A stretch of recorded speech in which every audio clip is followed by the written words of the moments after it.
Hey yo, what's good reader fam? Welcome back to my channel. Today's video is being sponsored by Penguin Random House, and today's video is a recommendations video inspired by the recent release of How to Make Friends with the Dark by KATHLEEN GLASGOW. Today I'm going to be recommending you some books that are kind of hard-hitting, and by that I mean they're not so happy-go-lucky contemporary stories. They're kind of books that kind of deal with rather dark topics, but important topics, just like this book. This is somewhat of a dark contemporary story that deals with grief, which is something that I love in books. I know that that is so morbid, but I love books that talk about grief. So if you've got book recommendations that deal with grief, hit a brother up. In this book, we follow our main character, Tiger, and for the longest time, it's been her and her mother against the world. But then one day, her mother dies, and with that comes darkness. How does one cope after losing someone that was so close to them? So this story is about how Tiger's world was once full of light, but now she can't seem to find the light in this world of darkness. The title is alluding me to believe that she's gonna try to figure out how to make friends with the dark. Like she got used to living in this world that was full of light, and now that her mother has passed away, now she must learn how to cope and live in this world that's now full of darkness. And I could be completely wrong for what it means for the story, but that's my guess here. But I love books that talk about this topic. I feel like it's super complex. Everybody deals with grief at some point in their life. We all lose a loved one at some point. And it's just so fascinating to me how we can all go through the same thing and we all handle it in so many different ways. Which is why I love when books talk about it, because there's so much to explore here. Wow, I'm getting passionate about this. I need to chill out. So today's video is inspired by this book. I'm going to be talking about some books that kind of deal with some hard-hitting topics. These are the kind of books that challenge your thinking and make you more empathetic. None of these books are necessarily super happy or the most fun to read, but I do think that they're important books to be exposed to. So without further ado, let's get started. The first book on my list here is A List of Cages. This book follows our main character Adam, who just got this opportunity to serve as the aide to the school's psychologist. And honestly, he kind of sees it as like a break period. He's like, hey, this is a great time for me just to chillax, take a break in my day. He doesn't really view it as something he should be taking seriously. One day he is assigned to go and find this freshman because this freshman's kind of having a bit of a rough spell, so Adam's got to go and kind of help him get adjusted and everything. And when Adam tracks down this freshman, he finds out that it's Julian, a boy that Adam's mom had fostered growing up, and it's been 5 years since he's seen him. As they begin to reconnect, Adam realizes that Julian is keeping in a lot of secrets, specifically his situation at home. Adam really wants to find a way to help him, but the cost of doing that might be a little bit more than he expected. There is a major trigger warning for abuse with this book, and when I say major, I mean major. The abuse depicted in this book is very graphic, so be aware of that if you do decide to pick this book up. It's strange how many ways there are to miss someone. You miss the things they did and who they were, but you also miss who you were to them.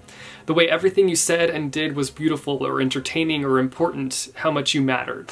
I feel like this book cover kind of gives off this vibe that this book is super happy-go-lucky, when realistically it's a heartbreaker. There's just something that's so like bright and happy about this cover, but let me make it clear, it ain't. Sure, it does have some lighter moments, but those dark moments that come to play don't come to play nice. They show up to the party to wreck your emotions. This book has that quality to it where you can't put it down because you need to know what happens. You have to figure out how things are gonna turn out. I really don't consider myself a fast reader, but I blew through this book in a couple sittings, which is really good for me. The author makes it really easy to care for each and every one of the characters. So the second you find out that a character is going through a hardship, you're like trying your hardest to read as much as you can to get to the end to make sure that they're okay. You don't really expect it to go as dark as it goes. Like even me right now saying this book is dark does not reveal at all just how bad things get. Things get bad. Real bad. This book also has a focus on friendship and just how important friendships can be. I feel like a really clear message that this book kind of reveals over time is that even though you're born into a family, it doesn't mean that you're stuck with that family. Sure, you will always be connected by blood, but if they're treating you terribly and not treating you the way that you should be treated, you can create a new family for yourself through the friendships that you form. I think another very important message that comes along with this book is that you truly never know what somebody is going through. Often in this book, a character who is going through a lot is kind of described as weird, awkward, or just straight up strange. But there are so many things that are playing into that. There's so many reasons why this character can't communicate well with others, why he doesn't handle situations in ways that people normally would. Instead of people trying to get to know him and understand his situation, they're super quick to judge him. It's just a good reminder that we have no idea what somebody is going through. Even the people we know really well could be going through something really difficult. They're just keeping it to themselves. Moral of the story, be nice to people. Kindness is where it's at. In fact, there's a quote in this book that's one of my all-time favorites. It's super simple. It just says, hate ricochets, but kindness does too. One little itty bitty bitty act of kindness can go a long way. Don't forget that. Next up I have here All American Boys. I read this book last year and it ended up on my top books of 2018 books. It's that good in my opinion. This book follows two perspectives. The first perspective we have is a black teen by the name of Rashad. One day he is minding his own business, getting a snack at the gas station. He accidentally ends up tripping over this lady, and this cop in the gas station is like, what the heck is going on? Nothing bad really happened, but the cop instantly jumps to conclusion and has Rashad like down on the ground and being very aggressive and violent with Rashad, despite the fact that he did absolutely nothing. He accidentally tripped over a lady, and yet Rashad gets beaten the crap out of. On the flip side, we follow Quinn, who is a white teen who is a classmate of Rashad's and also a family friend to the police officer who handles Rashad. Quinn ends up being on the scene that night and watches everything go down, so he knows the truth of what's happened. And the whole situation between the police officer and Rashad has caused this big uproar. There's lots of protest and conflicts happening now. Quinn feels like he's really in the middle of all of this, knowing the truth. He knows what's right to do, but he also is afraid to go up against a family friend. Sometimes when people get treated as less than human, the best way to help them feel better is to simply treat them as human,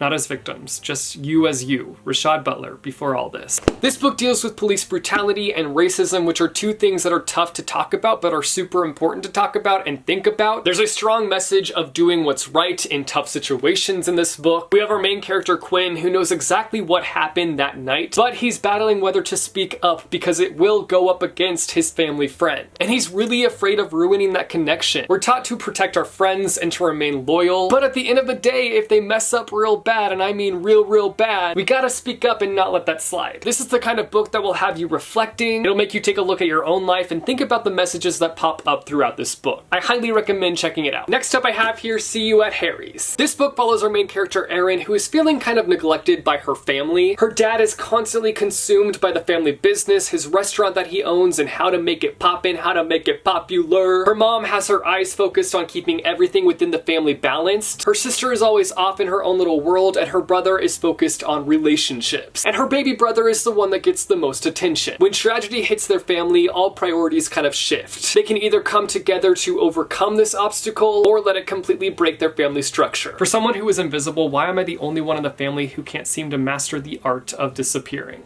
I'd say that this book is definitely the most lightest on this list. Not in terms of the actual weight of the book, though that might be true as well. This one does get sad real fast, but the beginning portion reads like a lighthearted contemporary story. You'd think everything is gonna be all fine and dandy, but nope. Full-on plot twist gets dropped into the story when you least expect it, and you come out of it destroyed emotionally. In this book, we follow a family who is hit with a tragedy that they couldn't even predict would end up happening to them, and I just really liked how realistic that was, because you can live this somewhat normal life and just wake up one day and have everything completely flipped upside down. It's pretty much a reminder that life is short, which I know is such a cliche saying. Life is short, YOLO, but like legitimately life is short. You've only got one life to live. You've only got one life to give your all, so give your all. Don't mind me just being a motivational speaker over here. Motivation station! Next up we have here Faking Normal. In this book we follow our main character Alexi, and she is hiding something from everyone within her life. That being a life-altering thing that happened to her over the summer. An unlikely friendship forms between Alexi and her next door neighbor Bodie Lennox. He's this quiet-natured boy and honestly helps Alexi kind of remain sane throughout this chaos of secrets going on in her head. And the big reason for this is because Bodie himself has a lot of secrets. Together they rely on each other and lean on each other for support and find strength within one another to speak their truth. This book does have a trigger warning for rape, so be aware of that if you plan on picking it up. Bravery comes one day at a time.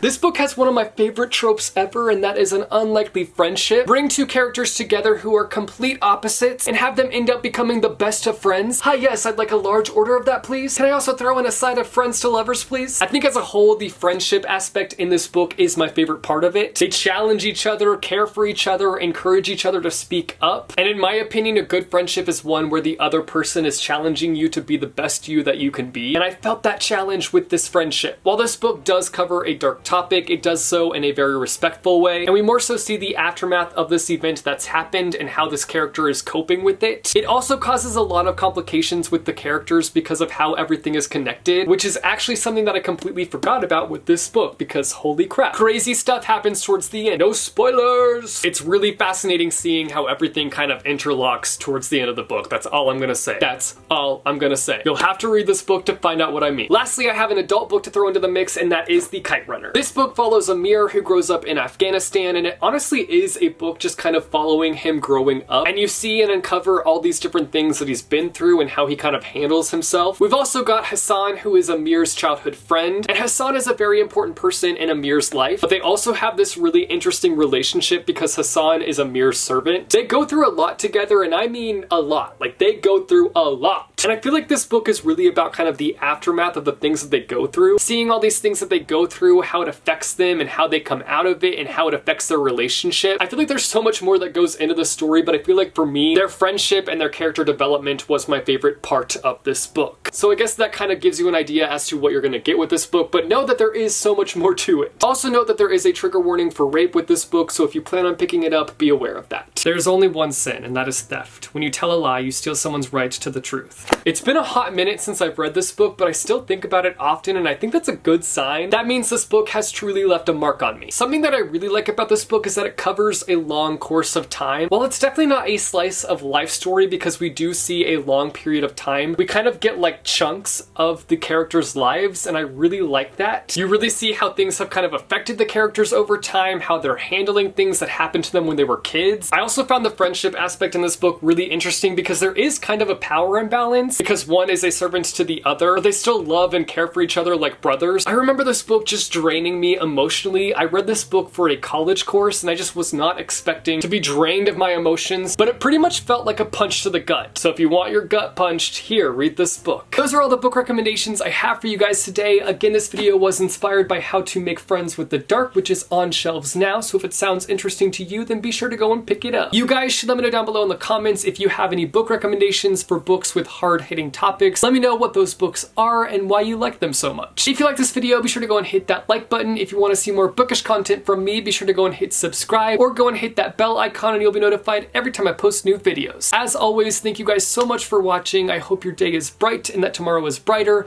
Keep reading what your heart desires and I will see you soon with a new video. Bye-oh!